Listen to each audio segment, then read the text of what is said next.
ভাই বোনের মতো এত সুন্দর পবিত্র একটা সম্পর্ক নাকি এই দুনিয়া পর্যন্তই সমাপ্ত।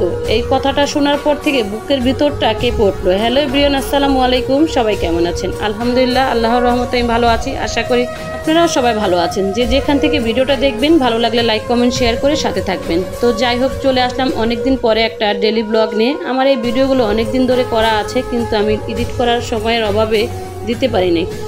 আজকে কেন এই কথাটা বললাম সেটাও অবশ্যই আপনাদের মাঝে শেয়ার করব। দেখেন, আমি যেহেতু কয়েকদিন ধরে খুব অসুস্থ ছিলাম, অসুস্থ থাকার কারণেই কিন্তু ভিডিওগুলো আমি দিতে পারিনি। আর আমি যখন অসুস্থ ছিলাম তখন কিন্তু আমার একটা ছোট্ট ভাই আছে, আর সেই ভাইটাই কিন্তু আমার জন্য অসুস্থ অবস্থায় টাকা পয়সা পাঠিয়ে দিয়েছে যে বোনের কষ্ট যেন না হয়।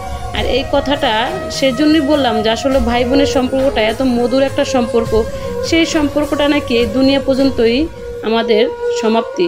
আমি যখন এই কথাটা শুনলাম, এই কথাটা শোনার পরে আমার খুব খারাপ লাগছে। কেন এত সুন্দর একটা সম্পর্ক এই দুনিয়া পর্যন্তই থাকবে? তো যখনই আমি শুনলাম, শোনার পরে আমি বিভিন্ন ইউটিউবে এই সম্পর্কটা নিয়ে একটু ঘাটাঘাটি করলাম, বিভিন্ন ওয়াজে বা বিভিন্ন বক্তাদের মুখে শুনলাম যে আসলে কি এই কথাটা সত্যি নাকি। তো আমি একটা ভিডিওতে এই খবরটা বা এই কথাটা শুনেছিলাম। শোনার পরে আমার মনটা খুবই অস্থির হয়ে গিয়েছিল। তারপরে কিন্তু আমি বিভিন্ন ইউটিউব ঘাটাঘাটি করে শুনলাম, তারপরে জানলাম যে না, আলহামদুলিল্লাহ, ভাই বোনের সম্পর্কটা এই দুনিয়া না, অবশ্যই কিয়ামতের সময় অবশ্যই ভাই বোনের সাথে এই সম্পর্কটা থাকবে।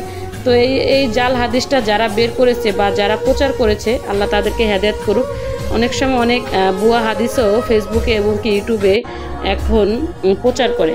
তো আজকে কিন্তু আমার দুই মেয়ের জন্য পোলাও রান্না করতেছিলাম, আর হচ্ছে মুরগির রোস্ট রান্না করতেছিলাম। দেখেন, এখানে কিন্তু আমার বোনের ছেলে এবং কি আমার দুই মেয়ে কিন্তু ওরা দুজনেই কিন্তু এগুলো খেতে খুবই পছন্দ করে।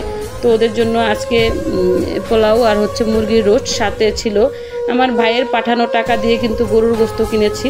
সত্যি কথা বলতে কি, আমার এই ছোট ভাইটা আমার জন্য যথেষ্ট পরিমাণ করে। আমি কখনো ওর ঋণ শোধ করতে পারবো না। আসলে ভাই বোনের সম্পর্কটাই হচ্ছে এরকম, বোন বিপদে পড়বে ভাইয়ে দৌড়ে আসবে, আবার ভাই বিপদে পড়বে বোনেরা দৌড়ে যাবে। এটাই কিন্তু পৃথিবীর সম্পর্কে এবং কি আত্মীয় স্বজনের সম্পর্কের নিয়ম। ভাই বোনের সম্পর্ক তো সেটা আরও গুরুত্বপূর্ণ। তো যাই হোক, আমার ভাইয়ের পাঠানো গরুর গোস্তটা আমি রান্না করতেছি। ভাই বলেছে, আপু আপনার যেহেতু প্রেশারের সমস্যা, তো আপনি একটু বেশি করে গরুর মাংস খান, দেখবেন ইনশাল্লাহ সুস্থ হয়ে যাবেন। আর যদি কোনো কিছু লাগে আমাকে জানাবেন। তো আমার ভাইটা সবসময় রাস্তাঘাটে চলাফেরা করে, ওর নিজস্ব একটা গাড়ি আছে, ও যেহেতু সেই গাড়িটা নিজেই চালায়, তো অনেক সময় অনেক বিপদ আপদ ঘটে। সবসময় আমার ভাইটার জন্য দোয়া করি, আল্লাহ যেন ওকে সুস্থ এবং কি হেফাজতে রাখে। সবাই আপনারা আমার ভাইয়ের জন্য একটু দোয়া করবেন, আল্লাহ যেন ওকে সবসময় নেক হায়াত দারাজ করে এবং কি সুস্থ রাখে। আর আমি সব পরিশেষে বলবো কি, সমস্ত ভাই বোনের সম্পর্কগুলো যেন পৃথিবীতে ভালো থাকে, ভালো থাকুক সকল ভাই বোনদের ভালোবাসা। কারণ এই পৃথিবীতে ভাই বোনের সম্পর্কটাই হচ্ছে মধুর সম্পর্ক। আর যখন আমরা আসলে দেখি অনেক সময় মান অভিমান করে থাকি যে বোনের সাথে বা ভাইয়ের সাথে, কিন্তু হয়তো মান অভিমান করলেও কি হয় জানেন, তখন না মনটা খারাপ হয়, যে ভাই বোনের জন্য যে মনটা খারাপ সেটা ঠিকই হয়ে থাকে আমাদের।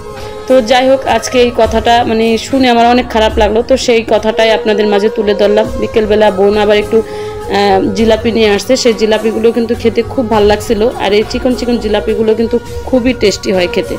তো আমার মেয়েরা কিন্তু খুবই পছন্দ করেছে। তো আজকের ভিডিওটা এই পর্যন্ত। সবাই ভালো থাকবেন, সুস্থ থাকবেন। আল্লাহ হাফেজ।